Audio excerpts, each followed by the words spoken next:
Good morning. It's 10 a.m. and I call the August 25th, 2020 regular school board meeting to order. Before we do anything, let me make sure we do a roll call so that those that are watching will know who is present at our virtual dais. We'll start with Vice Chairman Long. Here. Mrs. Kane. Here. Dr. Carr. Here. Mr. Dudley. Here. Ms. Flowers is joining us virtually. Are you there, Ms. Flowers?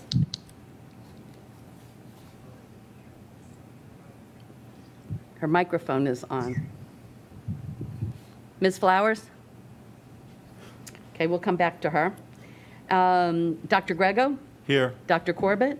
Here. Mr. Herbeck? Here. Mr. Smith? Here. Mr. Kapersky? Here. Ms. Simonetti? Here. And I'm Mrs. Cook. Ms. Lentino is unable to be with us today, so our decisions will reflect the vote of a six-person board. Let's go back to Ms. Flowers. Are you available and with us right now, Ms. Flowers? Okay, well, until we hear from her, it may reflect 5 people. We'll move forward. For those who may not be aware, we have reverted back to our in-person school board meetings. Although we are meeting in person, a few meeting procedures have been altered to ensure compliance with the CDC health and safety guidelines. As you can see, we have moved off the dais to allow for greater social distancing between the board members and staff and everyone else in the room. All of us are wearing masks. I also want to review our current public comment procedures, which have been posted on our website as well as published in the newspaper. Effective August 5th, 2020, school board meetings and workshops will be held in public. Due to safety concerns, those appearing in person must satisfactorily complete a wellness self-screening prior to entering the building. And while in the building, must wear face coverings at all times and adhere to CDC social distancing guidelines. Violations of these rules may result in denial of entry or removal. Due to social distancing and safety concerns, members of the public will not attend physically in the boardroom, but will attend in a separate room where the meeting procedures will be broadcast. At the appropriate time for public comment, each speaker's name will be called. Individuals will move to the meeting room and deliver their comments. When finished, they may return to the separate room if they wish to continue to view the remainder of the meeting. As always, individuals may send their comments to the school board members via board@pcsb.org. Since today is a regular school board meeting, there will be 2 places on the agenda where we will hear public comments. The first will be for the public to comment addressing items that are on the agenda, and the second opportunity is at the end of the meeting for general public comments pertaining to the business of the district. We appreciate everyone watching from their homes or attending in person for your interest in Pinellas County schools and ask that you continue to support public education as we reopen our schools. For the invitation this morning, joining us remotely is Pastor Joyce Stone from Christ the Cornerstone Church in Pinellas Park. Welcome, Pastor Stone. Following that, we will have the Pledge of Allegiance led by Vice Chairman Long and the National Anthem, which is performed by the Tarpon Springs High School Chorus. Would you all please stand?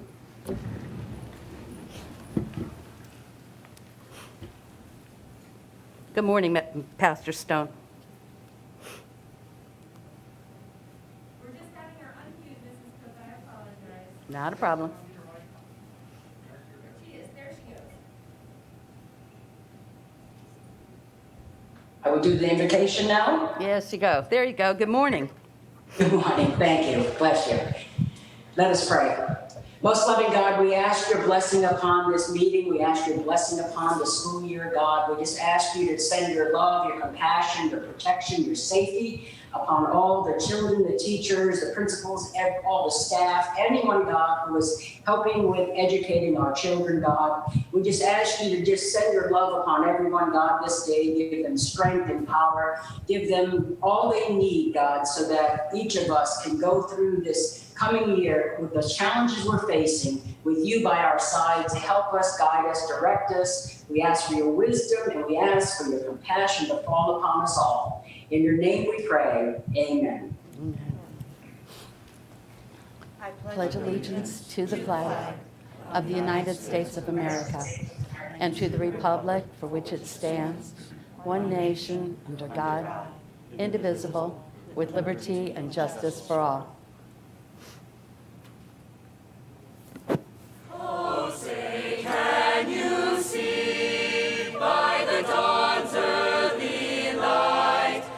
So proudly we hailed at the twilight's last gleaming, whose broad stripes and bright stars through the perilous fight o'er the ramparts we watched were so gallantly streaming, and the rocket's red glare of bombs bursting in air gave proof through the night that our flag was still there. Oh, say does that star-spangled banner yet wave o'er the land of the free and the home of the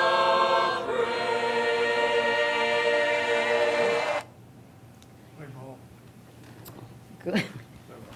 Good. Thank you, Pastor Stone, Ms. Long, and the Tarpon Springs High School Chorus. Thank you very much for starting our meeting. As you know, yesterday was the first day of school, and we were able to take a few shots and capture a few moments and sights of sounds of the students beginning the 2020-2021 school year. So let's take a look at our students returning to school. Good morning, Warhawk Nation. We are so excited and thrilled that you're back with us at Seminole High School. We have been waiting for this moment, and I could not wait for it to get here. Good morning. Hi, good to see you. If you have your schedules, you can come in this way if you'd like. Welcome back. Thanks for coming back. I have never in my lifetime seen a more unique opening to a school year, but that excites me because of the possibilities and also how it propels us as educators and leaders to be innovative. You can tap on that little heart if you see something that you agree with, and you can put your ideas in there as well, or you can tell a friend.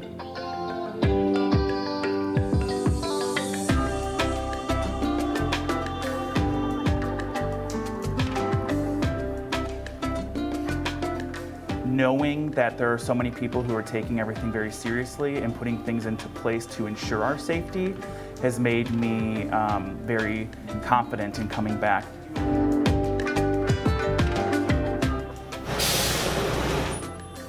It's always about the students.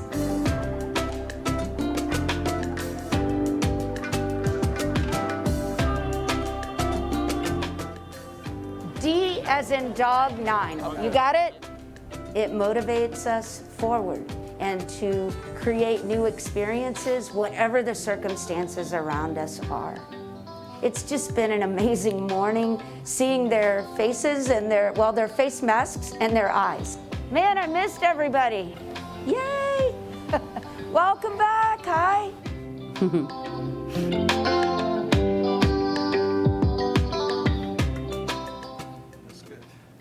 Good. I know how hard everyone has worked to prepare for the first day of school, both in person and those students that are online. So congratulations to a successful first day, and thank you, teachers, principals, support staff, students, and parents. You did it. Thank you very much.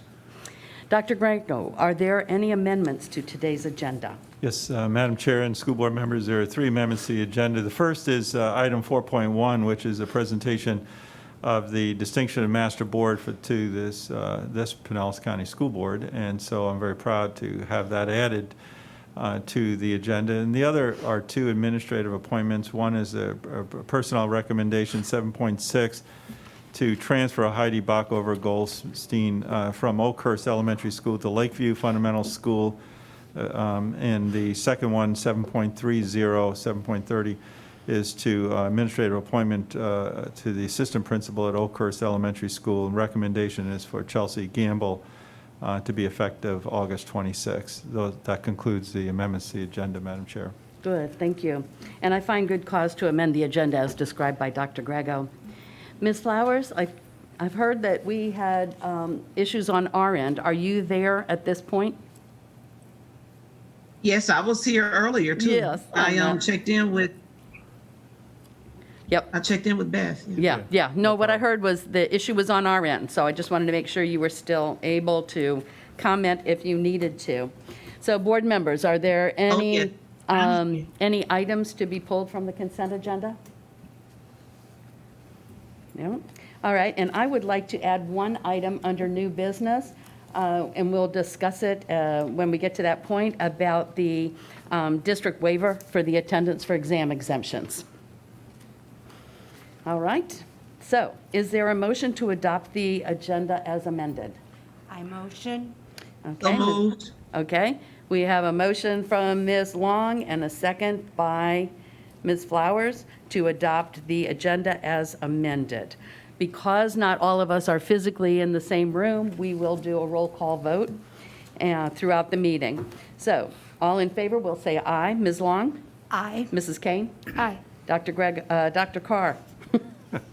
Aye. Mr. Dudley? Aye. Ms. Flowers? Aye. And I also vote yes. We almost gave Dr. Grego the opportunity to vote, so that's not a good thing. All right, let's move to our special order agenda. The special presentation from April Griffin, Leadership Development Consultant for the Florida School Boards Association. She's joining us via Zoom this morning. Good morning, April. Good morning. Good morning, and thank you for letting me join you this morning. It's been my pleasure to work with the Pinellas County governance team, and you have worked hard to earn your Master Board distinction. This morning, I'm honored to present your plaque. You should have received it in the mail recently. And this plaque is in recognition of your accomplishment and to recognize you as a Master Board. To earn this distinction, your entire governance team, which is the school board and the superintendent, participated in 20 hours of training.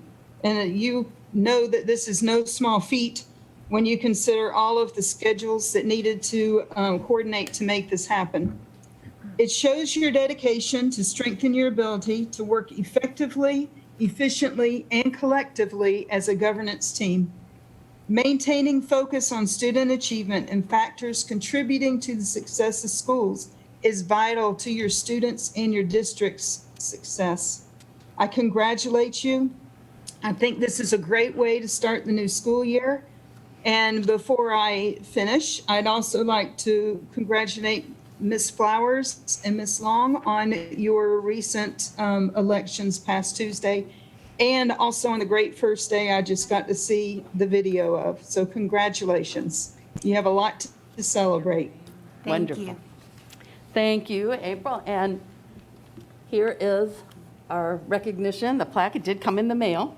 And so we will proudly add these to our other recognitions that we have received.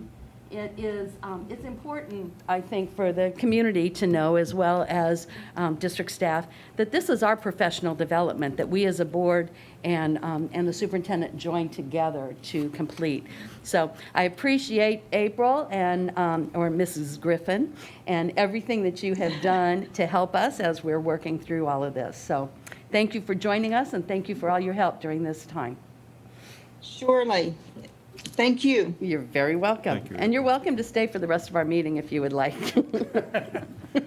I think that I will probably not do that, but I appreciate the offer. I thought that might be the case. Thank you. All right. Congratulations. Yeah, thank you. All right. For our public comment, do we have any speakers this morning? Board members and Dr. Grego. Ms. we Flowers. have what? Ms. Flowers. One Oh, speaker. excuse me, just a minute. Ms. Flowers, your hand is I'm raised. sorry.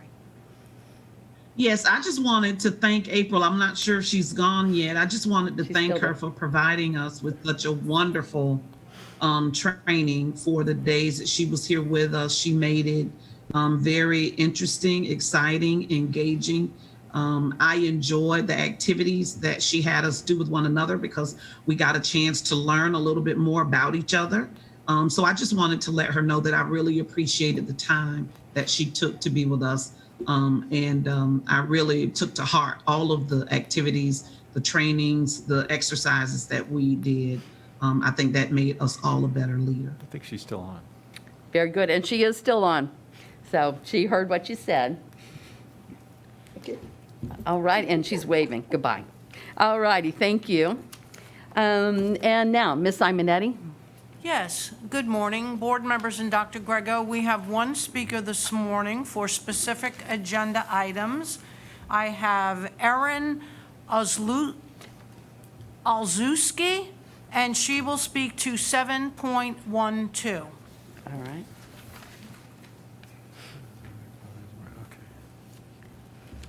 Good morning and welcome. Good morning. Thank you for having me. Is it okay if I just take that out? Not really. So I'm speaking on 7.12, the request approval for the CARES Act, more emergency funds. Ms. Alzewski, I'm sorry. Can you Yeah. please reinsert your face covering that needs to be worn at all times? Okay, sure. Thank you. Just speak into the mic. We can hear you then. Yeah, Okay. thank you. Good. Yeah. Okay, I'll start over. So on 7.12, you're applying for more money from the Government Emergency Education Relief Grant. I just want to introduce myself. My name is Erin Olszewski. I'm a registered nurse. I am also an Army combat wounded veteran. I'm also a mother to 3 little boys in this district. I just want to say, I was in New York. I was a COVID crisis nurse up there. I wrote a book that I'm going to give you guys, and it's going to show you that a lot of the deaths that you guys are taking these numbers off of were because of gross negligence, mismanagement, and a lot of fraud being done. I'm going to give you this book, and I just ask that you can at least read the preface. So the point of this is there is no emergency in the state of Florida. The numbers that we've seen coming into the hospitals were from people that were staying home and getting sicker and sicker and sicker. And a lot of this, you guys need to be really taking this into consideration when asking for more funds to purchase masks. 2 of my kids are in school because they wanted to see their friends. It's very important to consider the mental health of these children. This is made in Mexico. And if you read the disclaimer, this is what they're handing out at schools. If you read the disclaimer, it says that it shouldn't be used by any medical professionals for any professional reason. As a nurse, I'm in the hospital. I have to get professionally fitted. They put an entire thing over my head and make sure that I cannot smell. It's a sweet smell. This is very dangerous. And if you're going to ask for more money to purchase more of these, then I'm going to really have to question this. Because what is going to happen when our children become sick, which they can get sick from this? Who's going to be liable? Who's going to be liable? At the end of the day, it's going to be every single one of you asking for this without actually paying attention to the science.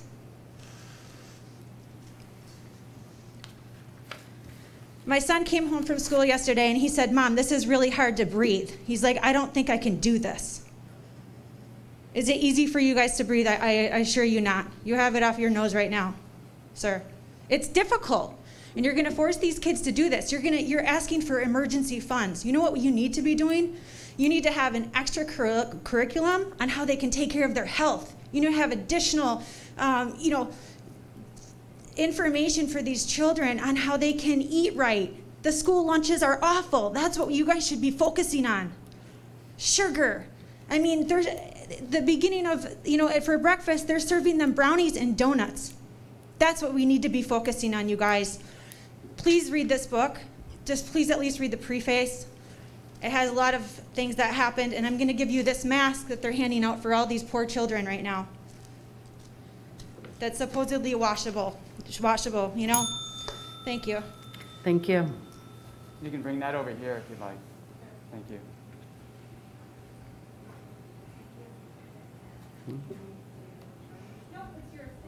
Okay, good. All right, are there any other speakers?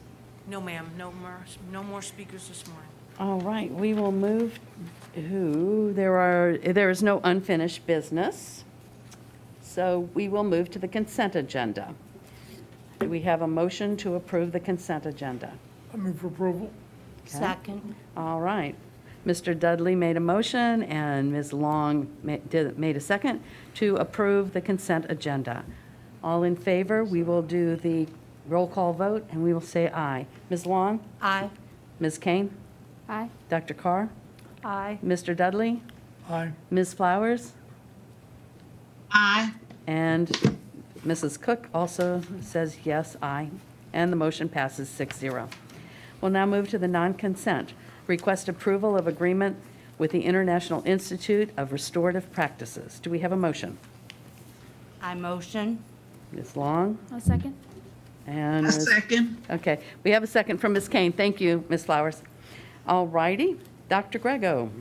Yes, Madam Chair and school board members, first of all, I want to thank you for your support of our restorative practices, especially our partnership with IRP over the last few years. As you know, during the last workshop, Ms. Van Dyke and also Mr. Poth and Ms. Wright presented to you this contract, and I'm going to ask both Hillary Van Dyke and Mrs. Patricia Wright to just review for the general public the major components of this contract. And we look forward to our continuation of our work with IRP, and also as being established and continuing to establish our status as a model district and implementing restorative practices in many of the components of it. So, Ms. Van Dyke? Good morning. Good morning. Morning. Good morning, board. Wait, I'm gonna. Sorry. You could bring it up. Yeah, there you go. Can you hear me? Yes. Yes. Okay. Good morning, board members, Dr. Grego, and staff. I'm here to share with you the proposed International Institute of Restorative Practices agreement. Since the 2016 school year, we began our work with restorative practices. We continue to follow the guidance of implementation science, the expertise of IRP, and remain committed to overall district-wide implementation of restorative practices. During this school year, we want to continue and extend the implementation of restorative practices in our schools. As such, all schools will continue to build on the RP implementation work using online webinars that cover essential restorative practices elements. These webinars from IIRP will complement the work that area MTSS specialists will be doing on helping schools better understand culturally relevant PBIS. Furthermore, a cohort of 20 schools will deepen their engagement with restorative practices. Over 30 schools have applied to participate in this work, and we will update the board when we select the 20 schools from this application pool. The cohort of 20 schools will participate in IRP Restorative Justice Conference training, which includes how to facilitate a formal scripted circle process to address racial incidents, bullying, vandalism, and other serious infractions. Participants will learn all the steps required to facilitate restorative justice conferences. Skills include monitoring personal reactions in stressful situations, listening with empathy, and creating a shared understanding among conflicting parties. A 6-week online experience from IRP called Putting Theory into Practice for School Administrators, which is designed for principals and other school leaders responsible for school culture and climate to enhance and deepen understanding for better implementation of restorative practices. And finally, 6 full days of coaching from IRP for the cohort of 20 schools, differentiated for their needs regarding their levels of implementation.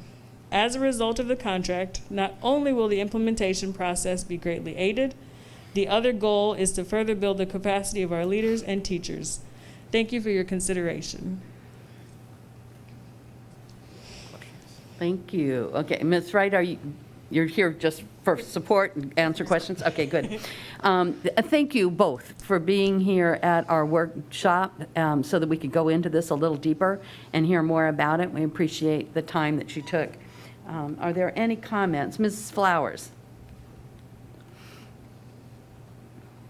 Good morning. Thank you. I just wanted to thank the entire team that has worked consistently on this since 2016.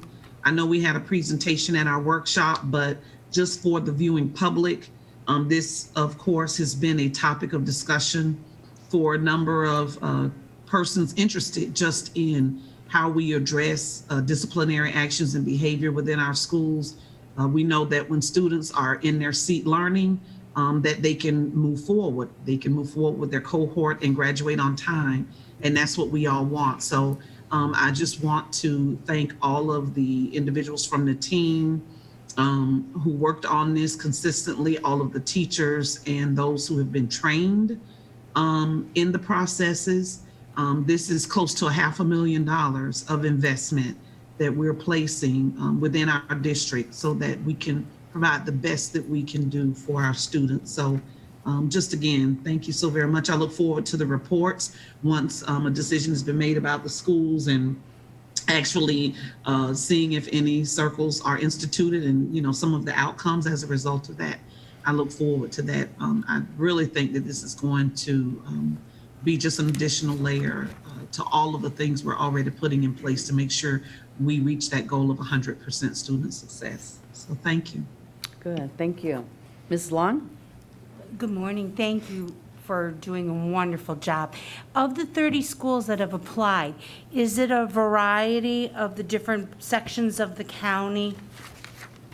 Yes, ma'am. We've had 34 to apply, and they represent area 1, 2, 3, 4, and TZ. Okay. Wonderful. Great. Thank you. Okay, any other questions, comments? All righty. So we have a motion made by Mrs. Long and a second made by Mrs. Kane to approve the agreement with the International Institute of Restorative Practices. So for our roll call vote, Mrs. Long? Aye. Mrs. Kane? Aye. Dr. Carr? Aye. Mr. Dudley? Aye. Ms. Flowers? Aye, aye. And Carol Cook? Aye. Very good, and it passes unanimously with a 6-0 vote. We'll now move to new business for an exam exemption waiver. I would like to make the motion, and if we could have someone second it for the sake of discussion at least, I would appreciate it. Second. All righty, I will so, second. all righty. So we have a motion and a second.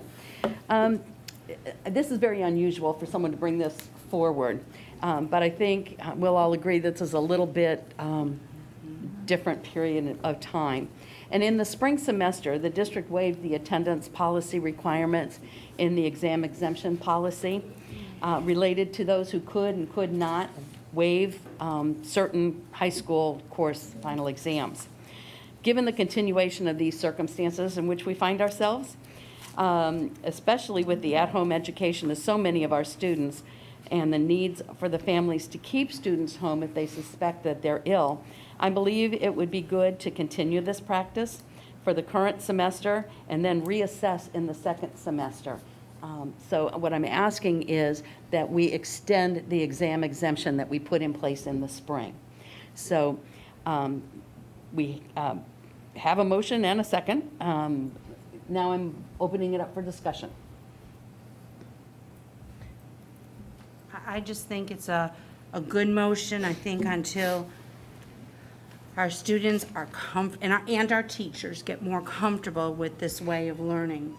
I think first semester is going to be a learning process. Yesterday, it was touch and go. So I think more for high school and middle school than elementary, but I think this would be an I think this takes some pressure off the plate, and we need to do that. We need to do it for our staff and our children.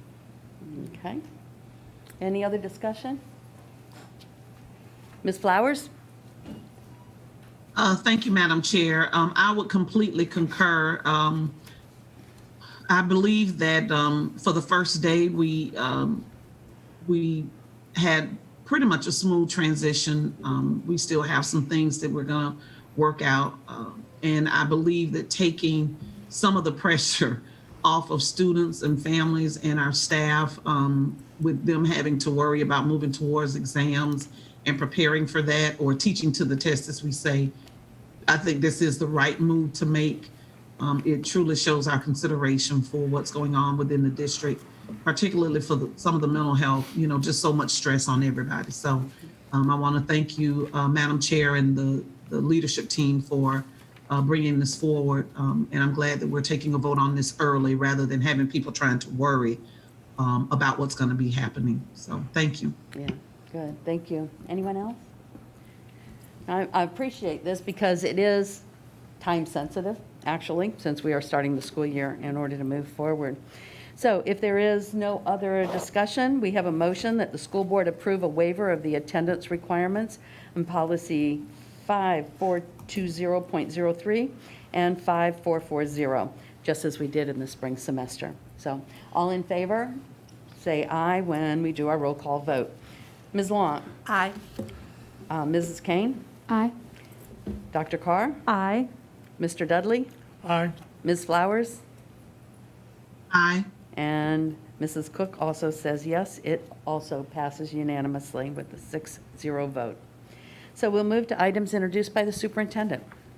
Yes, Madam Chair and school board members, it is a rarity that we have a school board meeting immediately following the opening of school. As you know, we changed that opening, as all of you certainly know. And so it gives me great pleasure to kind of give you a little bit of a briefing. As staff and I met after we visited just about every school, but we met and debriefed yesterday at 1 o'clock and for a few hours, and things that we needed to improve upon, things we needed to do before the day ended, and what we needed to do before the next day began, and to make this day an even better one. But let me start out by saying how proud I am of our entire staff. And that goes to everybody. I started out, as I always do, with the media, interviews at the Coachman bus compound to say hello to bus drivers and to also bring and shed light on the importance of our bus drivers. And I was met by every single media station and also the Times, Tampa Bay Times. We had an opportunity to interview there, and also did a radio interview out there too. I heard. With Jack Harris. So that's good. Thank you, Mr. Dudley. And so we started the day there. I then followed up and went to Clearwater High School, saw high school, and with Mr. Masterides, and welcomed the students there, and went to Leela Davis, Lealman Avenue Elementary, which the construction project, Mr. Herbeck is completed, and the school looks great. And the teachers and the parents are just so happy to be in that facility now. Thurgood Marshall Fundamental Middle School, Jamerson Elementary School, and leadership also, and many of you as board members had the opportunity to visit schools, and I want to say thank you. It's great to have the board engaged in the day-to-day work where we're visiting schools, we're seeing how things are going, we're taking notes. It's a different, if I heard it once, I heard it. It's very different, as you saw in the opening video. But someone also asked me in the interviews, this is such a different first day. Are you still excited? And I said, yes, of course, I'm excited. You know what? And every year, I think about that kindergarten student coming into school for the very first time. We have to make that child's memory about the first day of kindergarten as special as likewise you saw at the opening video. There are students coming into their senior year, and we have to make that day and that student's experience and memories extremely, the memory might be a little bit different, but it still has to be special, and then everyone in between. So yes, I think everyone was very excited about coming back to school, no matter how they were coming back, whether it's My PCS Online, or in the brick and mortar, or Pinellas virtual school. Our attendance rate yesterday was actually very online. It was about 93, 94%, which we didn't know what that would look like, and it's about equal between remote and virtual and brick and mortar. So we'll continue to work with that attendance rate as parents are settling in, but it's pretty much online with the opening of days. The My PCS Online, the Canvas, we had a very successful day. We really, really did. And I want to say thank you to the Teaching and Learning Instructional and Technology Department, because they loaded these students in well over a week ago to knock the bugs out of it. Some districts, if they waited too long, then they had major problems in that first day. We had fewer than 0.1% of the courses and students were not rostered correctly. So we had over 600,000 sections, if you could believe that. And it's about 620 some odd thousand. And we had fewer than 500 glitches in that. So that's where the low percentage. The digital learning team is the folks that really, truly, they continue to host live office hours each day where teachers can pop in and out. Just yesterday, we had over 200 teachers popping in and out. The thing I'm amazed about is the innovativeness of our staff, both in the district and our teachers, to develop levels of support that we're just now starting to figure out how to use. And so we place a system like the Canvas in there. So how can we support the teachers, not just say, here's something out there, good luck with it, let us know, but rather we're gonna work together on this. So the digital learning team came up with that day-to-day assistance and live assistance, and I wanted to just say thank you. We also will continue to grow our Canvas resources for teachers through our Teacher and School Leader SharePoint site that includes videos of how-to for both teachers and leaders and district and school leaders, principals and assistant principals.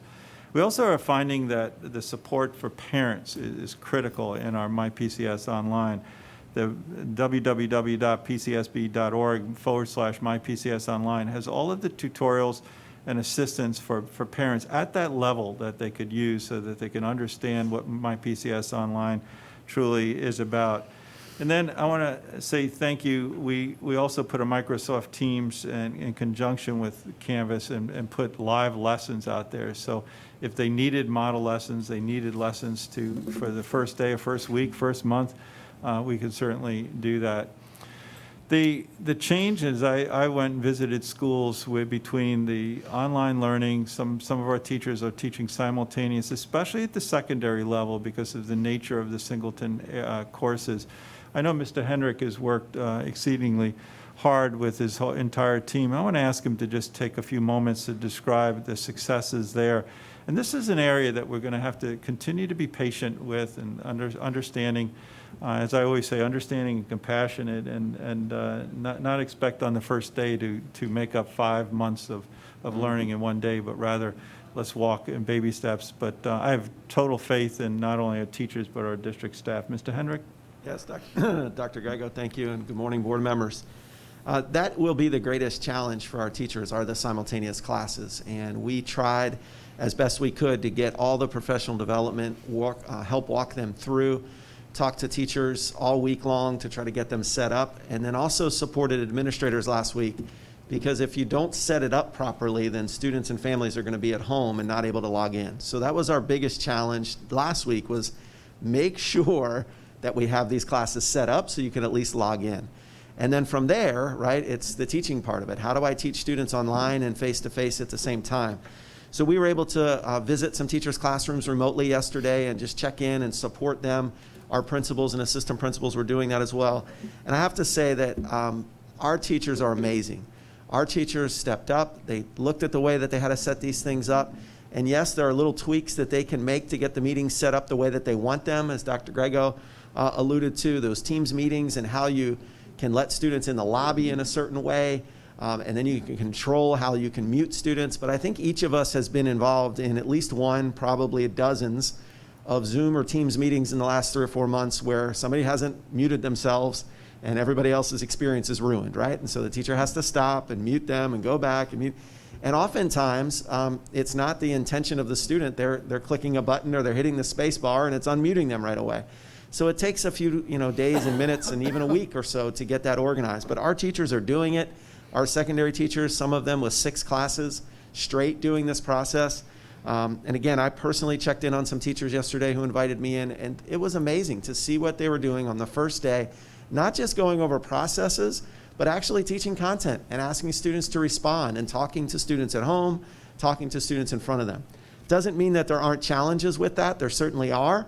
The teacher is sort of, has to sit at the desk and be in front of the computer the whole time, but that's what we're asking them from a health and safety perspective anyway, is to really stay in one position.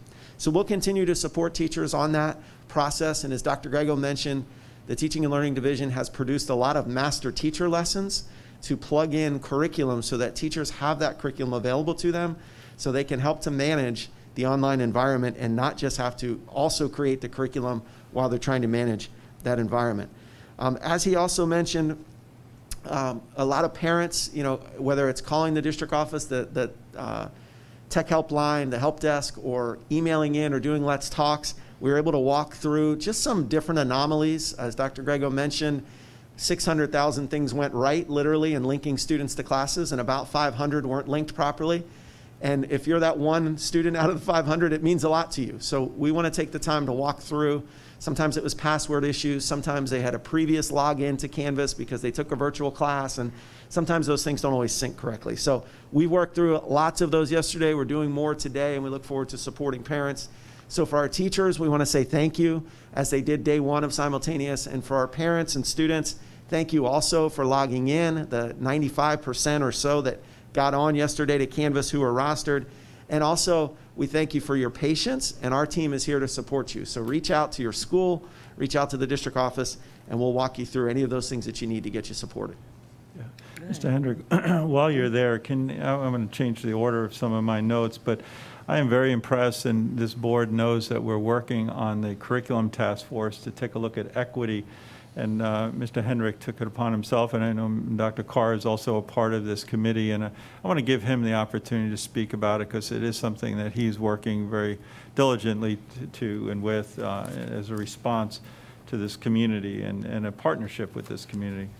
Sure. Thank you, Dr. Grego. We know that over the course of the last 5 months, there's been a lot of equity work in our district and this nation as a whole in talking about race relations. And the board was petitioned by a group of students. We responded to that petition on your behalf and said we would love to have the community come together and review our curriculum and look for ways in which we can make it more transparent so that every single student in the district sees themselves in our curriculum and sees others in our curriculum, that it's not a one-sided look. And so we've partnered with a number of organizations, and I'll name just a few: the Carter G. Woodson African American History Museum, the Holocaust Museum, the University of South Florida, the University of Florida, and students. Some of the students who petitioned, but also some other students from across the district are part of that. Hillary Van Dyke, who you heard from earlier, is chairing the task force. But we are looking at our elementary, middle school, and high school English language arts and social studies curricula to find ways in which we can embed more anti-racist activities. We want students to see our society from the ways that we've all discussed it in all of our equity trainings. It does not mean that we aren't teaching the standards. It doesn't mean that we're changing the curriculum. There's very clear standards that we have to teach. But when you look at the examples that we use, the text that we use, how do we make sure that every single student in our community is able to see themselves and see others, and also have the critical conversations that lead to discussions around race and around equity and systemic inequalities. And so we're looking forward to that work over the course of the next 6, 8, 10 months. And the task force will be giving some recommendations back to teaching and learning and how we can improve. One of the reasons we're excited about this is this work has been going on in our district for quite some time. And so it's making our work public.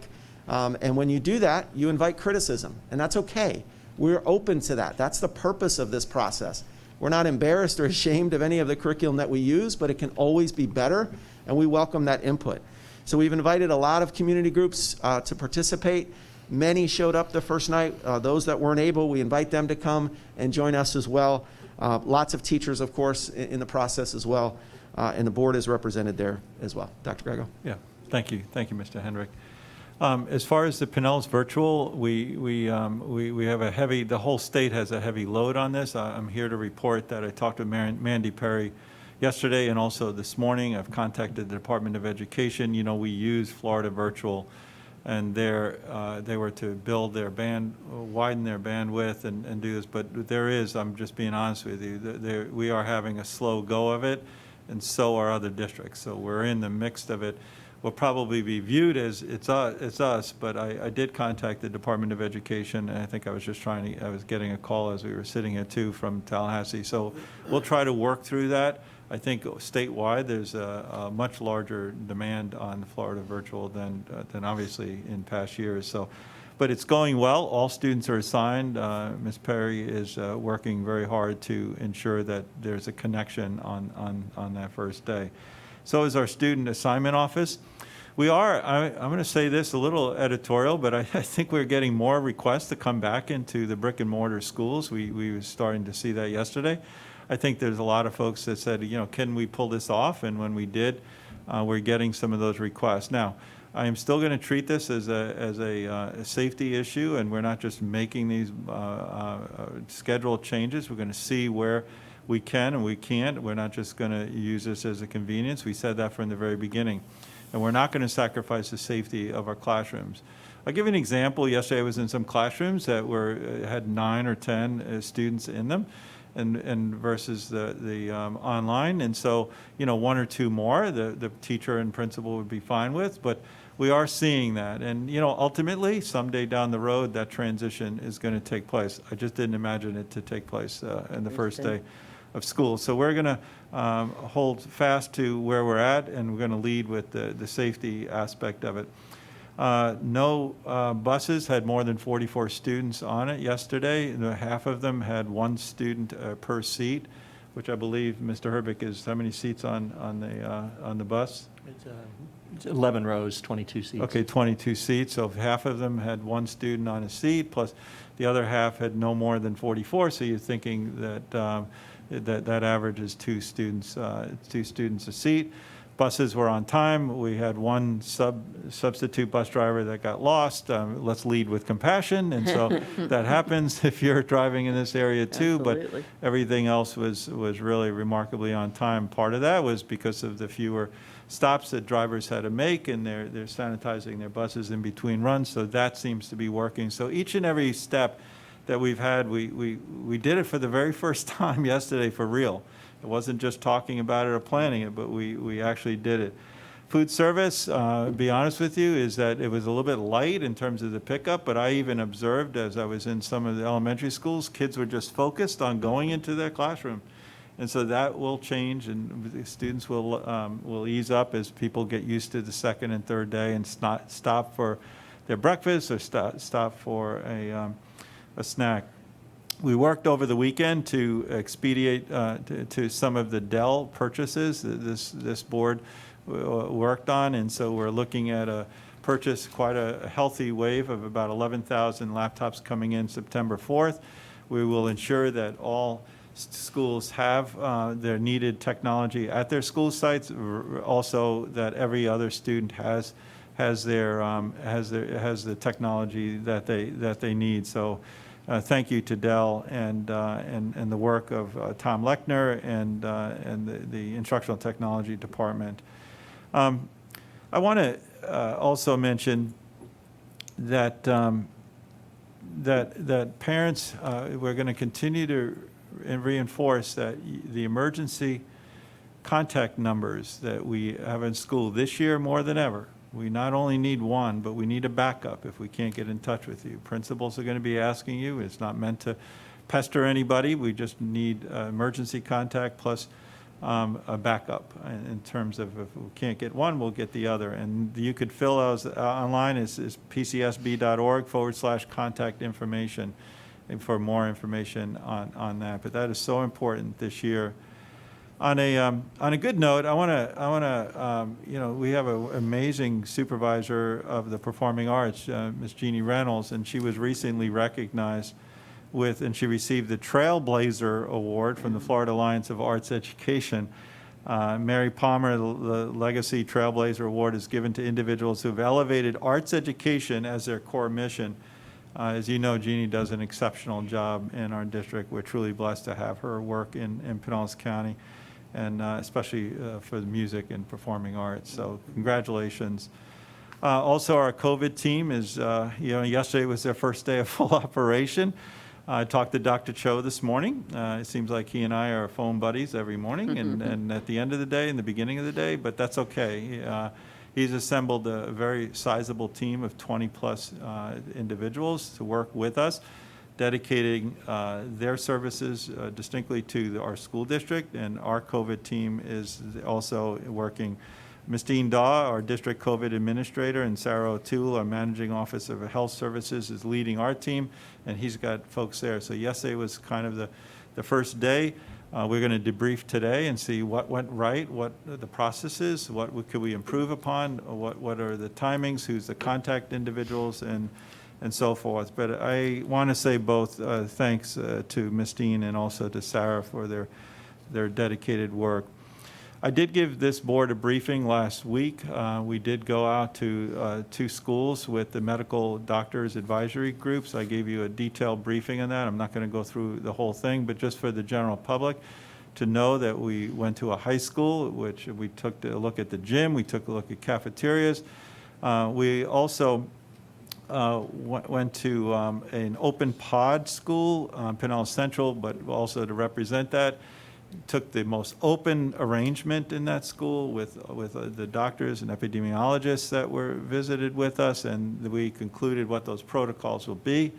They were very satisfied that. We actually brought a bus, and we went on the bus, and we talked about the sanitizing of that bus.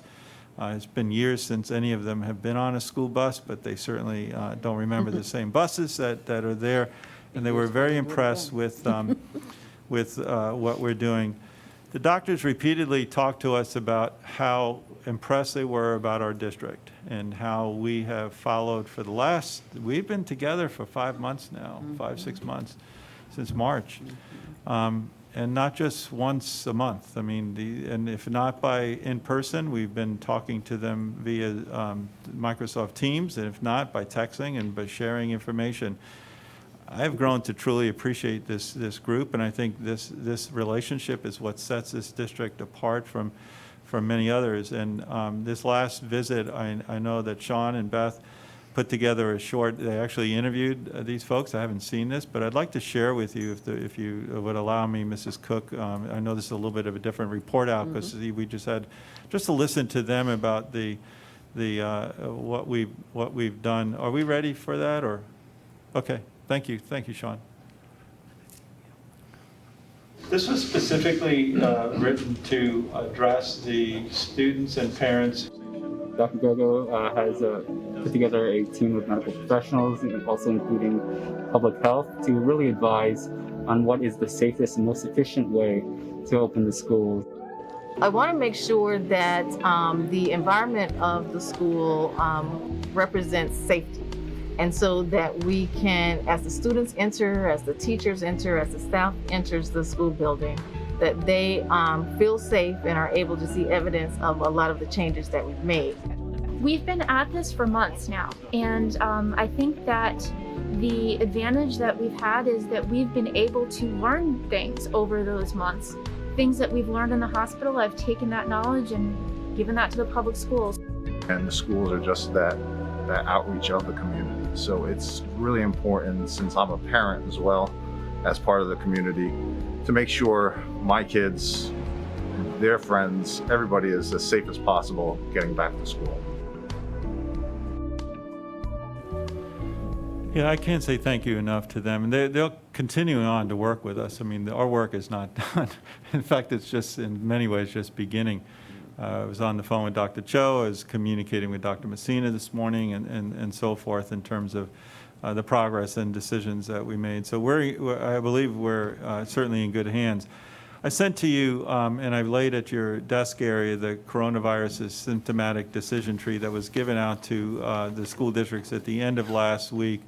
I know that if you want to have an explanation, I don't know if Sarah's here, but we certainly can share with you, but it is pretty, I know that several of the board members, Ms. Kane was one that a couple of board meetings ago really wanted some more systematic ways, so that we know that every single case doesn't fall into one of these 6 areas, but many of them do. And so that decision tree now is distributed throughout the 67 school districts in the state of Florida, understanding that the Department of Health has final say, with working collaboration with the school districts as we move forward. And so be it. This past week, the medical advisors have said, let's start out overly cautious, perhaps, and then let's be able to lessen up depending upon how the protocols are going. In other words, if students are really adhering to face masks and doing things, and we're not seeing positive test case results when we quarantine, then we can do a different type of isolation. So they're very open to try to reduce the disruption of our schools, but I'd rather go slow at first and very cautious at first. So I gave that to you along with the details that I provided last Thursday. The other thing I want to thank specifically Dr. Threadgill, you saw her on the video, but she's been tremendous, and with Dr. Cho, are 4 rapid testing sites that dedicated and worked for our school district. People are symptomatic, that people are still going to get sick outside of COVID-19, but People are symptomatic, and their locations are the Johnny Ruth Clark Center in St. Petersburg, Pinellas Park Center, Clearwater Center in Tarpon Springs. So you see what Dr. Threadgill and Dr. Cho has done. They've placed these in 4 different locations throughout our county. The test results for symptomatic individuals are within 15 minutes. And so if you play that out, if a teacher is not feeling well and they want to have a test, and the test in 15 minutes is negative, they'll do a different test, and in that case, they know they don't have COVID-19, and we don't have to worry about the disruption of other schools. This is huge. This is tremendous, and I like it. I really attribute it to the partnership that we've had with this group, because they've worked along with Baycare and along with the community health, really, truly, specifically for us as a school district. I want to also say that as we work towards this, we're going to continue to meet, as I said before, and continue to see where and how we need to tweak. One of the things, we sent a message out, I want to thank Sarah O'Toole last evening, because one of the things I want to leave this board with, and also the general public, is that for us to be successful, every single person, and not only around this table, but not only principals, but everyone in this community has got to chip in. We've got to contribute to the success of this, and that means wearing face masks regularly, even outside of school. That also means adhering to the protocols of our school district and this board. And that is as we say, that if you have a test pending, you're a student, you must stay home. If you're living with somebody who has a positive case, you must stay home. No one's doing anybody any favors by sending students to school, of which then we have to put other people at risk. This takes all of us to think beyond just our immediate environment, but really on the well-being of public education and public schools. We can make this work if everyone contributes.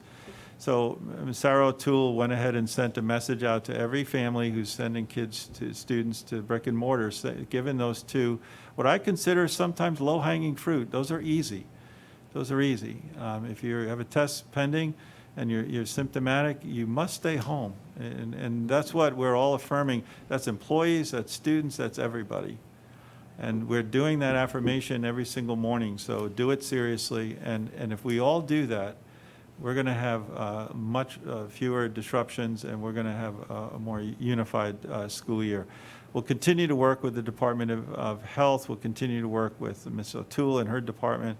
And I can say to you, though, with all of that noise, with all of those issues, yesterday was a great day. And I left and went home very energized about our school district, because we put processes and systems in place that I saw firsthand were working, and we'll continue to tweak them, and we'll continue to say that, and we'll continue to give ourselves some grace and compassion that if it's not, absolutely where it needs to be, we'll improve it, and then that's what tomorrow's for, and that's what the next day is for.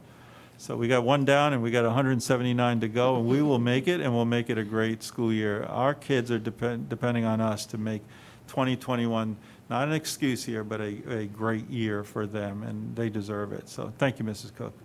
Thank you. All right, now we move to items introduced by the attorney.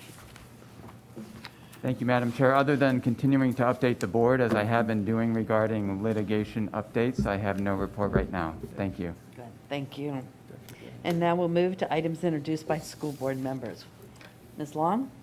Okay, I have a couple things. First of all, I want to thank Ms. Dahl. She did send to the board the list of what we requested. Very helpful, and the way you laid it out is fantastic. Canvas. I don't know if everybody knows this, but they have a 24-hour hotline. Yeah. And they are wonderful. There's like I called and there was 124 ahead of me. You leave a number, they call you back. I was very impressed. Yesterday was, I just got a text from my son, who's on every class but one. He didn't realize the break kicks you out of a class, so that's a good sign. So Canvas, it's going to be a process like anything else, but they're there to help, and I think that's wonderful how they've been working with our teachers. All right, last week I went to the first FSBA Advocacy Committee meeting. We're going to have another meeting September 9th, but by October 15th, we as a board have to come up with the things that our legislative platform. So we have about a month, maybe 6 weeks. And then once I get the platform, then it's now a 3-tier process. It's not like it used to be. And once I get the platform, then I will send it on to the next committee, which will then look at it and get back with us. So in our next workshop, maybe we'll take some time to think about what we want to do and go from there. That second layer has always been there. They've done it with officers and things like that to look at which ones are things that the staff can move forward, which ones are statewide issues, and which ones are specific to just a district. Because if they're specific just to a district, FSBA doesn't take it on. Right. But we now have a first it goes to advocacy, then it goes to, wait a minute, I gotta take I took a lot of notes. Then it goes to the legislative committee. I did do a survey, and I don't know if I'm gonna be part of it or not. But then it comes back to advocacy when we bring it back to the whole board. Right, good. So start thinking about what we want to look at and where we go from here. March, let me get this right. March 16th is our day in the legislature.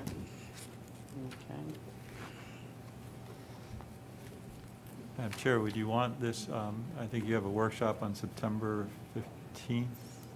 Would you want it on? I think we need to. Would it be good to put it on there? I would think, okay? Okay. Yep, we have more than 4 that say it, yes. Okay, very Let's good. move Thank forward. you. Thank you. Yes. Don't mean to interrupt. No, I that's- think that's that's good. great. September 15th will give us time to discuss it, and then I'll have it back. I have the form, I'll fill it out then and send it back. Okay. I think it'd be great. Good. So be thinking of any items you might want to bring to that workshop when we discuss it. Is there anything else? That's it. Okay, Thank you. Mr. Dudley. Thank you.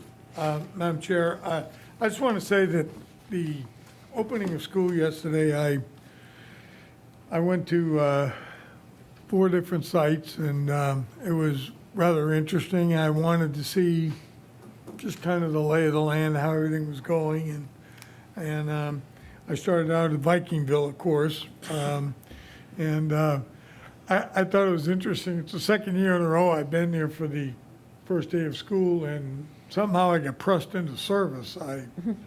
The kids, as the students were arriving, by the way, compliance with the masks, a couple of kids got out of the cars, and we just said, mask, oh, I'm sorry, and they put them up and went. And I checked back later at the end of the day, and they had no issues with masks. So the kids are buying into it and doing well. And I stood there and I got a pack of where all the kids were going for their first period class, where, new kids coming in to know where the buildings were. So Mr. Hernandez had to go make the announcement, and he hands me the sheet, says, you know this, go ahead. So, okay. So anyway, it was fun. And I left and I went over to North Shore Elementary School. And very orderly, I was very impressed the way they did it. The cars pulled up, the children got out, and they had spaces marked on the pavement. Each kid went up, walked on the mark, and when all the marks were filled, they took them and carted them off, showed them what room to go into.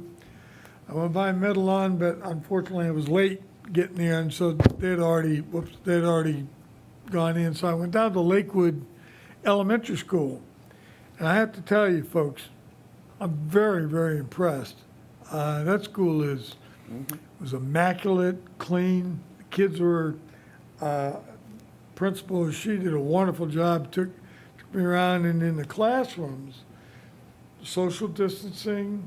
I went in and I saw one of the teachers was teaching the hybrid model online, and they have a neat system where they rotate the kids, go to each, it was science and math and I don't remember what the social studies maybe. They rotate them around and very, very impressive. There wasn't a student anywhere on campus, out. They were all in their rooms. Teachers were really, one teacher was giving to kindergarten, showing them how to, when called their name, the child stood up, pushed the chair under the desk, walked over, got on the mark, put the hands up like this to make sure the space was equal.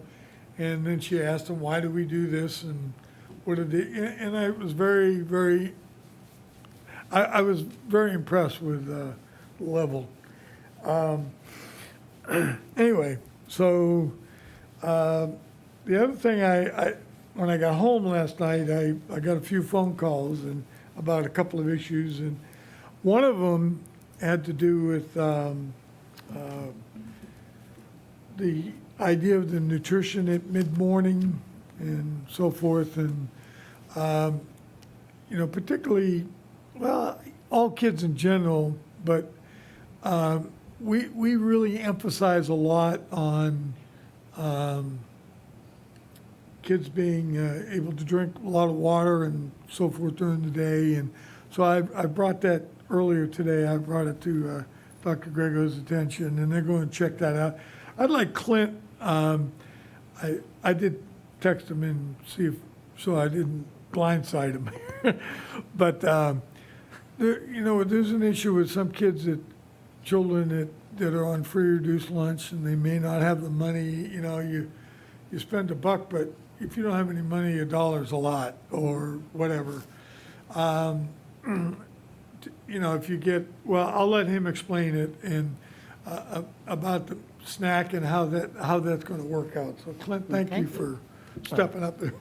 Thank you, Mr. Dudley. And board members, as you recall at the last workshop, I know Mrs. Flowers brought up a concern about students now going about an extra hour and a half, maybe 2 hours, depending on where their lunch used to fall in the day to where they would eat now. And so a little bit extra time between that breakfast and lunch. And the concern was, we are building in a snack break in the mid-morning, but the concern was for students on free and reduced lunch, they have a breakfast and a lunch. The federal government doesn't provide a free snack for them as well.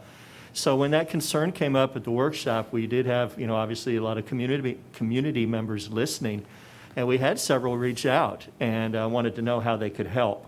So what Mrs. Geist has done, and she's worked with her department and the schools, they've set up an account at every single high school, and high schools are the only ones that are having this snack break.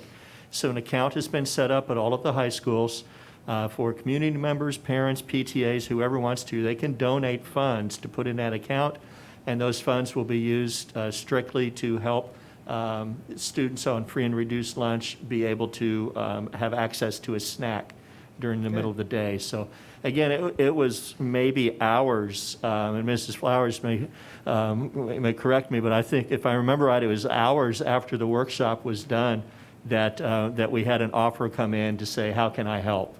And I know that she reached out to them. And and Mrs. Flowers reached out to them, and I know that there's a process going on right now to make that connection. But it's open to everybody, and again, anybody who wants to help contribute. And again, it goes to our students on free and reduced lunch for them to be able to have nutrition during that snack break. And those accounts, again, are set up at every single high school right now. So they contact the schools. They can contact the school, yes. You can make them, and for community members, they can make a donation directly to the school, and it's called the High School Snack Break. We'll just make it easy, the High School Snack Break Fund, or they can make a donation through us at the district office. Perfect, thank you. Thank you. Great explanation. You did it far better than I could, so I appreciate that. Thank you. And I'd just like to say that the power of positive thinking, and I think is coming through. People are, we had a lot of angst about opening schools, and there, to a certain extent there still is, and I think we all understand that, but I think people are starting to realize how important it is to get these children back to school. A lot of them really, it was so heartwarming watching the elementary school kids when they arrived and go up and they wanted to hug their teachers and they were going, air hug, and they were kind of, so it's very, very humbling and also very rewarding to see how important the teachers are in their lives. And thank you. Good, thank you. Ms. Flowers? Thank you so much.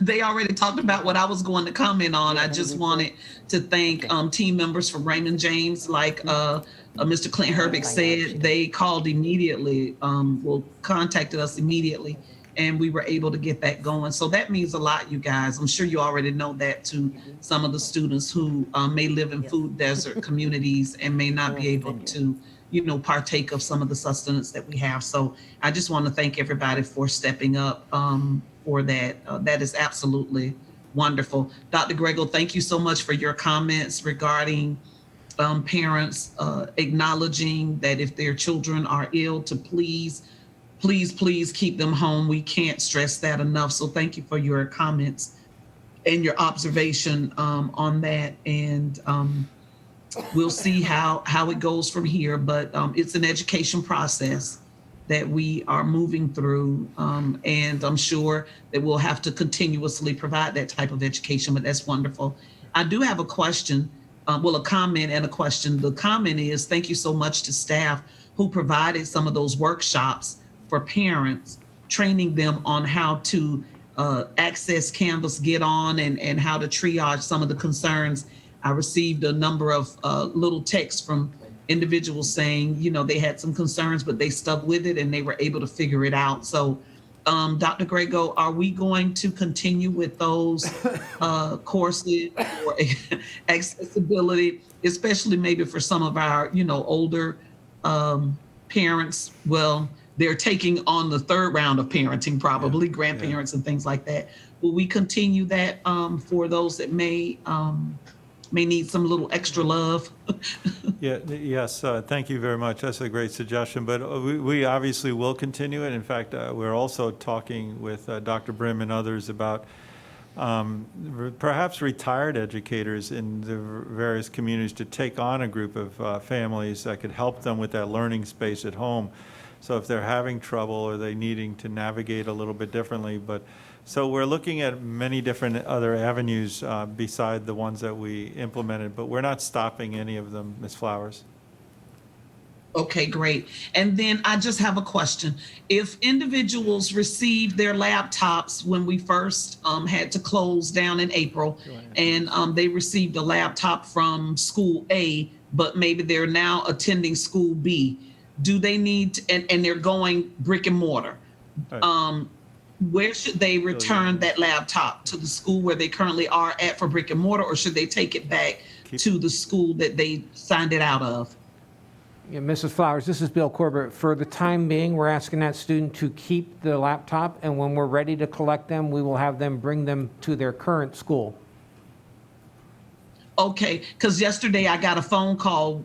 A student was asked to return their laptop, and so maybe we need to just send out another note or something about that. That's why I was asking, because they were asked to return, and the parent wasn't sure where they should return. It's an elementary school student. They weren't sure where they needed to return it. So maybe we could just reiterate that students should be holding on to them for a little while. Okay.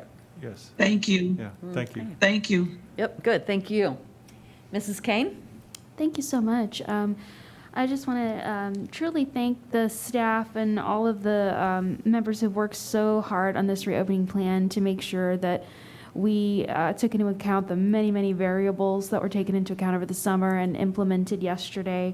Especially want to thank our purchasing department for number 7.20 of our agenda. That was the items to purchase, but they did purchase the microphones, which was the suggestion that we kind of made over the summer for teachers to help them in this process as they venture into hybrid and live options for students.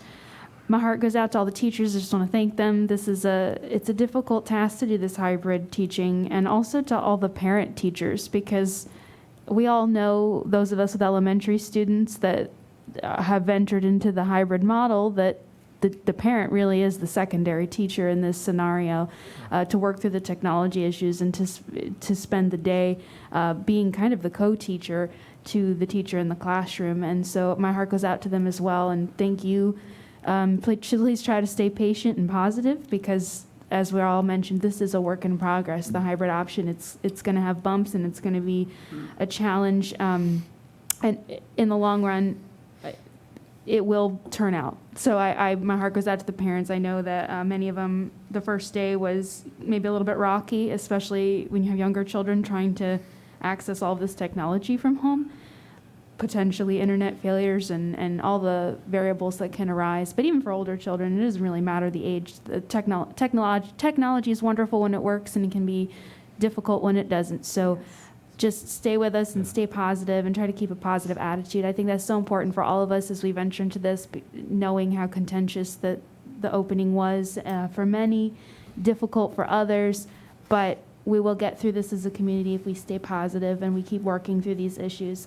Really thank you also, Dr. Grego, for the state, for pushing for this statewide kind of procedure process that we've been given. It gives us something to work with, and I'm really, really happy that we were able to get this from the state so that we have somewhere to work from. And as we communicate with Dr. Cho, we communicate with our local officials, we're able to make decisions based on a process, and a process is being developed, because none of us have been through this before. None of us had a process in place already, and I'm really grateful that we were given this today, and thank you so much for the letters you wrote and the hard work, and I know you put a lot of hard work into getting this, and we really appreciate that. Thank you all so much, and I look forward to a positive rest of the first week, so thank you. Thank you. Good. Thank you. And Dr. Carr. Thank you.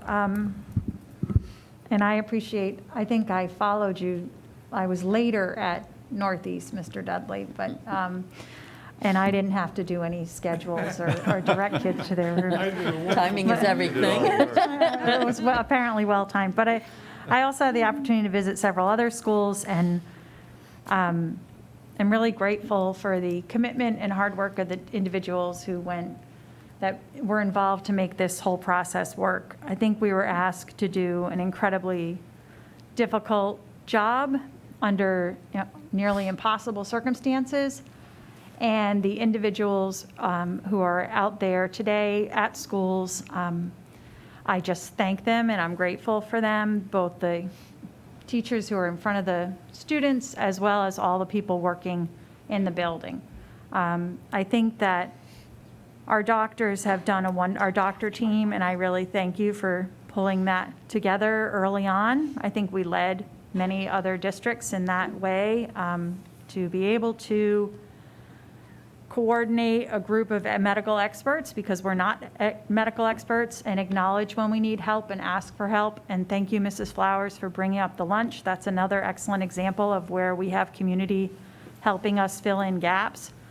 I think it would be very important for us at this time, since we have spent so much time with our team of doctors working on the how we open. I think they've given us a great deal of input into how we open, that not knowing which way, and I know you sent us a written update, Mr. Kapersky, about the pending litigation and the appeal and the stay and so forth, but I think it would be helpful for us to also get explicit input from the medical team of experts, not only how, but when, so that we have a defined set of metrics that we utilize to determine when schools should open or when schools potentially would close, because I don't want that to blindside us. I think we, at this time, when we look at some of the recommendations from public health experts, are falling within some of those key requirements. We are below 5% positivity rate for testing. Our cases per 100,000 is well below 25. We're at up to 10. We've seen a decreased rate of infection in our community for more than 14 days. So the factors that the World Health Organization and Harvard Public Health have put forward, we are meeting them at this time. However, we are a district of 1 million, or a county of 1 million people, and with less than 2% of people confirmed positive with COVID in the county, and let's say even if we multiplied it by 5, maybe some folks weren't confirmed but have had it, we're still looking at 90% of our county as potential prey for a virus. So it's important that we not lose that perspective.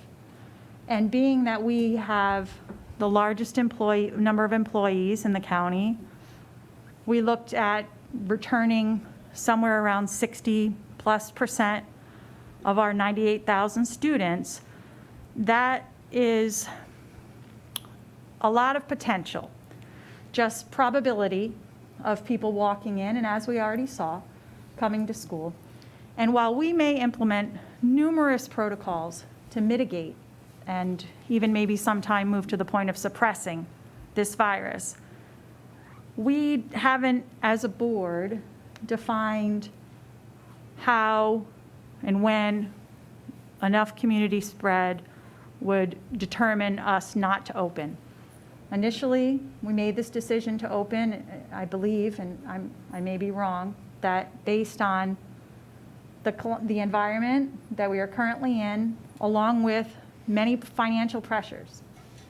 If those financial pressures no longer exist, which is still yet to be determined, it sounds, and even if they aren't, we need to have good advisement on when we should close as a whole, as well as when we should close a school.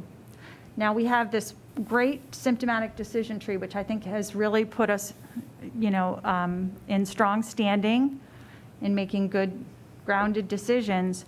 But I think we also have to have some explicit, be it in policy or defined by in practice, determining factors for when we will close as a district, when a school will close, and as we are seeing an increased number in folks who, we did a decent job, there'll be an increased number in folks who want to return to the building. And while we can say we'll treat it like a schedule change, I don't want there to be a situation where any of our principals are standing there having to toe the line without having their back and say, no, you cannot enroll, you have to stay on my PCS. Well, what grounds do they have? What criteria did we give them? And how are we supporting them in that decision? So if there are 9 kids and the memorandum of understanding is it's 10, then let's say that. Let's make sure that that's clear to them so they're not feeling undue pressure to have to take a student back or not have to take a student back. So I'm looking for us to move in that direction. I don't know how everyone else on the board feels, but the key things, just to reiterate, are I think we need advisement from the medical team on a threshold for what we should expect for, with including metrics to close this district if the community spread increases. I think we need a threshold or prescriptive metrics for when we will close specific schools, and we need to more clearly define where we will cap the class size in order to maintain safe social distancing in our school. So I think those are really important things that we need to have defined for our community, just like we did our decision tree, and for ourselves. So those were things that have been weighing on my mind as this moves forward with the court decision, and I don't want them to not be addressed. And I think our community expects that of us. The other side, one much smaller, is I think it was great we got the microphones in the classroom for the teacher. There may be schools who also need them in my visits in the cafeteria. With the masking, it's hard to run it in that cafeteria, to make sure most schools have them, but several didn't. An update too from the Homeless Leadership Board. that Susan has retired or left. She's not going to be there anymore. I know in our upcoming organizational meeting that we work on in November, we all get to discuss what boards we want to be on, and I just want you to know there was some change in that board, so going forward, there'll be new leadership, so as we begin to make that decision in the future. And I did respond to the email when they asked who might want to be on the curriculum review for the, that Mr. Hendrick mentioned earlier, and I'll keep you updated as it moves forward. I was assigned to the subgroup for elementary. So it was a very engaged group, and it was really great to see students, our students involved in understanding and owning their learning in the curriculum. So those were exciting pieces to share with you as I'm on that, and I'll bring back anything else. It's every Thursday, so it'll be I think a lot of work will get done if we have to meet every week like that. So, and then the only other thing was just to thank our teachers. It was hard when you walked into the classrooms and you saw them trying to juggle the simultaneous teaching. It was hard, and they were stressed because they felt like, how am I going to do it good enough? They really own their teaching so much, and you really could feel that stress and anxiety, and you could see the joy. I don't want to take away from the joy of the students being there and the positive pieces. There were a lot of positive things. At Safety Harbor Middle, their big son in the courtyard was even masked up. And the best part of it for me was when the principal was like, yep, but we got to pull that mask over the nose because the son didn't have his nose covered. So, this is something we're all learning to deal with, and we have to find the humor where we can, right? We all do when we're in a crisis, and that's what we're all in. So I think, again, if we're just patient with one another, understanding with one another, and continue to set really high expectations of our leaders, which I think we're continuing to do. And I appreciate you taking a positive attitude in the way that you're leading us through this.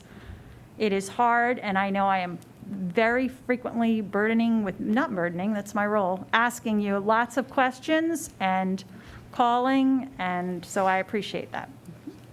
So, thank you. Very good, thank you. Board members, can I mention one thing? Just you're probably aware of this, but any supply that we're looking for, every school district across the United States is also looking for it. So just have that understanding. Our purchasing department has done phenomenal work, whether it's face shields, computers, laptops, plexiglass, face mask, you name it, sanitizing. We're all looking for the same wipes across this country. So we're doing everything we can, even worked, as I mentioned, we worked last weekend to get a different type of deal with Dell because everyone is doing that. So we're all in the same boat. So with the microphones are the other part that we have thousands on order, but we're trying to scurry to get those in. So just realize that the entire country is looking for these same manufacturer things. We'll do the best we can in terms of that. So thank you. And I know you probably know that already, but I wanted to just remind us all. Okay, good, thank you. Well, I think most of the items and the issues that we needed to discuss have been brought forward. I definitely want to add one piece to yours, is not only when do we close the schools, but when can we open them for everybody and do it and get back to everybody being together. So there are a lot of things that we have to look at. One of the neat things about being in education is we get to celebrate 2 New Years. We got our one in January, and I think maybe the adults are more excited about that than the students. But when you start the school year, that is an exciting time for the students. And I want to thank, I don't know how to say it any differently. We have all said thank you, thank you, thank you, thank you. But we really seriously mean it. But I want to thank everybody for making that first day of school a special day for our students, whether they are in pre-K or whether they were in high school. It was a special day for them, whether they were online or whether they were in person. So I really do appreciate everything that has gone into it. And I'm just so proud to be able to say that I'm from Pinellas County and how the whole community has come together, the medical profession, all of our staff, different community members, the example of them stepping up and providing funding for snacks because there was a need. That's awesome, you know, and we are very, very fortunate. And it's those kinds of things that help move our district forward. And I so appreciate everyone who is involved. And you can't even begin to even express who it would be, because every single person has played a part in it. I've even watched some of our plant operators, after speakers have come in, they have gotten up right in this meeting and wiped everything down for us. So every single person is playing a part, and they have a role. And it has been wonderful to see how all of the planning came together. You know, every first day of school has its bumps. And, you know, I used to joke that it was get them to school, get them fed, and get them home. Those were the 3 criteria for the first day of school. So the fact that everybody was feeling a little angst, I understand that, you know, because that's kind of what was happening. And that's what happens every year. Do we have the right children in our classrooms? Do we have too many children in the classrooms? All of those kinds of things. And everybody just chipped away at it piece by piece by piece to make it work. And that's why I know the rest of the school year is going to work for them too. Now, having said that, I also want to thank you all for allowing me to kind of, and I'll say bypass our processes a little bit. It is not our practice for a board member to add something to the agenda. And I had talked with Dr. Grego about it, but it was so time certain that I felt like it needed to come forward. So I appreciate you doing that, and I hope we don't make a practice of it. So I hope y'all don't follow what I did in the future, but thank you for paying attention to it. And that's also why we sent it out ahead of time, so you did have some time to think about it, and you could look at the policy that we were asking for the waiver and that kind of thing, so I didn't hit you with a cold. So thank you. And did you have your hand up to say something, Mr. Herbeck? No. No? Okay. All righty. So I appreciate everything that has gone into it. The people even who are handling the online requests and everything that's going on over here has been terrific. Every single person's played a part in it, and you've done an outstanding job. So thank you very much. I believe that is all with the board items introduced by the board. So are there any board requests? Yes, Madam Chair, we have a few. We will schedule the next workshop. We will schedule a section for the board to have a discussion about the legislative platform for the Florida School Board Association. We'll continue to work with Valerie Brim's office to do family parent workshops on digital access and home learning environments, things like that. We will communicate to our principals about all devices needing to stay at home for the time being, and when they do get returned, they'll be returned to the current school. We'll work with our medical advisory group to talk about school closure guidance and what it might look like, not only for school closures, but also for the return to school. Additionally, we were in the process of developing some guidance for principals to use for decision-making when parents are requesting to return the student to brick and mortar setting. And last but not least, we will check on the microphones that are available in every school's cafeteria. Very good. Thank you. Carol? Yes, ma'am? Can you hear me? I'm sorry. When I made my comments, I forgot to ask. I know we talked about it in workshop. Just wanted to remind leadership that I request we have like an update from Mr. Brinson about what's going on with the Minority Achievement Office, you know, especially since there's a lot of concern about loss of student education standards. Ms. Dahl sent that out in an update, and that will be part of our next workshop. Right. That's good. Fabuloso. Very good. Thank you. All righty, good. Thank you. Thank you very much. Uh-huh. So do we have any other speakers for today? Board members and Dr. Grego, we have 3 speakers today under general public comments. Our first speaker is Captain Chris Steers. Very good. Thank you. Welcome. Hi, good morning, guys. Good morning. I come to you this morning as a captain, as a husband, as a father. I have 5 children. 2 are grown. 3 are currently in the school system, and I wanted to give some praise to the system that we've been involved in here for many years. Bardmore Elementary has gone far beyond its call of duty for my 3 boys. They are a handful, and they have made their way and made access for us on numerous occasions to work through some stuff. You know, my wife works at All Children's Hospital as a nurse, and she and I have really struggled at best with the things that have happened in our community and in our country.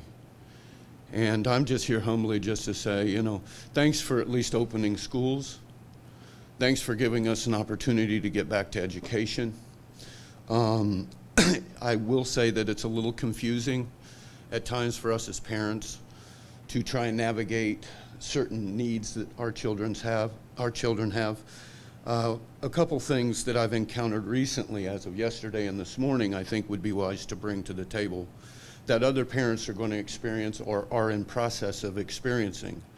And that is, with the current mandate as it stands, there are issues with one of my children having asthma, and he is also a student athlete. My older son goes to Osceola, both my 2 middle sons go to Osceola Middle. The other is he's also a student athlete, and he is climbing the ranks of motocross on a national scale. And to have them breathe at school all day carbon emissions from our body and toxins is not healthy for them. And I know there are studies out on both sides, and so I want to respectfully ask that you rescind the mandate as was in place before school started in other counties in our state, and that you would consider allowing us as parents to make those decisions based on our opinions and our research. I think it's a wise thing to reconsider. I know you guys are subject to the CDC. I know you're subject to many other elements and doctors and things that are involved in this, but the science continues to go downward instead of upward. And I know it's a process, and I know we have to get through it together, and I'm with you, but I do have serious concerns about my children breathing toxins all day at school. Now, how do I know this? Because I've done not just homework, but I've also been to the school, and I spoke yesterday with the principal of Osceola Middle, who was gracious enough to give me an ear, and I really appreciated that.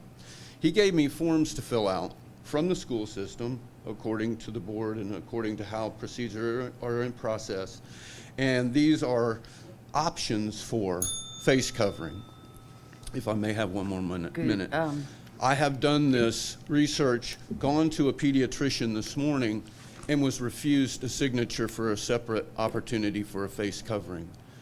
And so what I want to know, and what I think a lot of people are going to find when they go to do these alternative face coverings, that they're running into brick walls with doctors. I couldn't get a doctor's signature for a face shield, let alone something for my son who has asthma. So I just bring that to your attention this morning. Is Sandra O'Toole in here?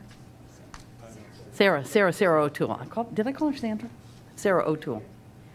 I'm going to ask you to talk with Sandra, who's right behind you. Sarah, I'm sorry, Sarah. And talk with her, and she may be able to get more information from you to share, and also maybe find out what some of the issues are. Humbly on behalf of many, many parents that do have children with breathing disorders and other things, they're going to run into the same issue. Very probably. That's why That's why I want you to talk with her to find out what it is. So thank you, and thank you for coming and sharing the positives that you have experienced as well. Appreciate it. Our next speaker is Nancy Velarde.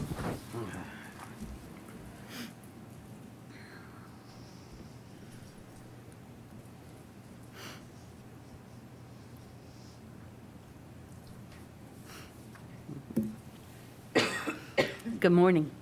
Good morning. I've written to you about the decision in the FEA lawsuit from yesterday. The judge has declared the politically motivated emergency order issued by the FDOE to be unconstitutional. PCTA has been saying that all along. There should never have been interference in the local decision-making process by the state. Each board should have been allowed to decide how to best protect their employees and students without financial reprisals. The opening yesterday was not a success. Students were too close together for most of the day, laughing, hugging, kissing. Little ones were having mask breaks inside their small rooms within 3 feet of each other. Even though Pinellas County is no longer in a crisis, this does not mean that we are ready to open buildings full of people without possibly setting off a resurgence of new cases. On the first day, there were at least 6 cases reported and 2 quarantines put into place. There were 6 cases last Friday with no quarantines. The buildings are not fully prepped for this situation due to delayed deliveries of materials causing a shortage of PPE. The wipes that were supposed to be supplied to teachers for additional cleaning were impossible to come by, and the microfiber towels supplied are in short supply. It is not the best plan to be using the same towel to be cleaning all of the desks in a room, even with disinfectant. The filters are not fully replaced, causing air circulation issues, one of the most important factors in reducing contagion and spread. We're not ready yet. Teachers with pre-existing conditions for which there was no position have been forced to take unpaid leave, throwing their families into financial disarray. Some have resigned from a lack of hope that they would be kept safe. Others have taken an ill-advised early retirement. PCS has tried to put together a fine plan to protect employees and students, but the truth is, you cannot protect against a virus when you gather groups together indoors. The only reason Pinellas County has shown improvement in their numbers has been because of the mandated mask policy and the decision to eliminate large group gatherings. Sending large groups into our small buildings will only cause Pinellas to lose the progress that we have seen. We should not be the cause of the community seeing a rise in cases when we can stay virtual for at least 1 more month. We have a real choice now, thanks to the work of the FEA and the courts. We have the opportunity to take our time and get this right for all involved, to give the students the education they deserve, not splitting the attention of the teacher between live and online. The teachers need to hold on to the jobs they love and have the ability to do them right. Thank you. Thank you for listening.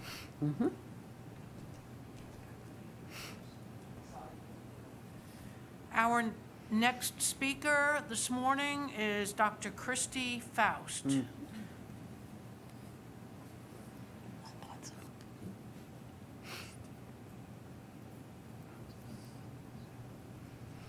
Good morning. Good morning. I hope everyone's staying healthy and well. Dr. Christy Faust. I'm able to be here with you today because my choice for a virtual learning position was not honored. And so I am now on a leave of absence for 1 year due to COVID. I'm coming and I'm going to echo some of what Nancy Velarde just said. I say this not flippantly, I say this solemnly. And it's not something I normally like to do in real life anyway, but I'm going to say, I told you so. I've been coming to school board meetings, been writing, my peers have been writing, our colleagues have been writing, and we all foresaw very soon after the school year started positive cases and potentially the spread, which we haven't had a chance to see that yet. Yesterday, 5 different schools, 6 people, positive COVIDs. Because of the decisions that were made in this room, you put those people in contact with hundreds of other people. So now that DeSantis' order has been shown to be unconstitutional, I hope what will happen is that you will ask yourself the question, now that the pressure of funding is off the board, will you do the right thing? Will you open virtually? I'd like to make another point about restorative practices and social emotional learning training that folks did over preschool. Yesterday, since I was on a leave of absence, I was on Facebook a bit, and colleagues going home crying, too many. Some of them said that they went on their lunches to their cars to cry because they felt that overwhelmed by what was going on. And restorative practices and social emotional learning require relationships. If people are feeling that fearful and people are doing that in their cars because of decisions you made, I'm questioning whether the people in this room truly value restorative practices and social emotional learning. Because if you want to say it's good for the students but not good for your own employees, there's a problem with that. And my last point is the lovely hand sanitizer stations that are supposed to be non-touch per the union MOU as well as what's been advertised, they ain't no touch. You got to put your hands on them. So, you know, just saying with that. But I'm going to reiterate the question. While I was standing out there, someone kept saying, ask good questions. My question is for you. Funding's off the board, and that was the main concern I heard about not going virtual. Now that that's off the table, will you do the right thing and go to 100% virtual? Thank you. Thank you. There were no other speakers. That's the last of the speakers. All right, we will do our school board evaluation after the adjournment. And if there is no other item to bring forward or there is no objection, this meeting is adjourned. Thank you.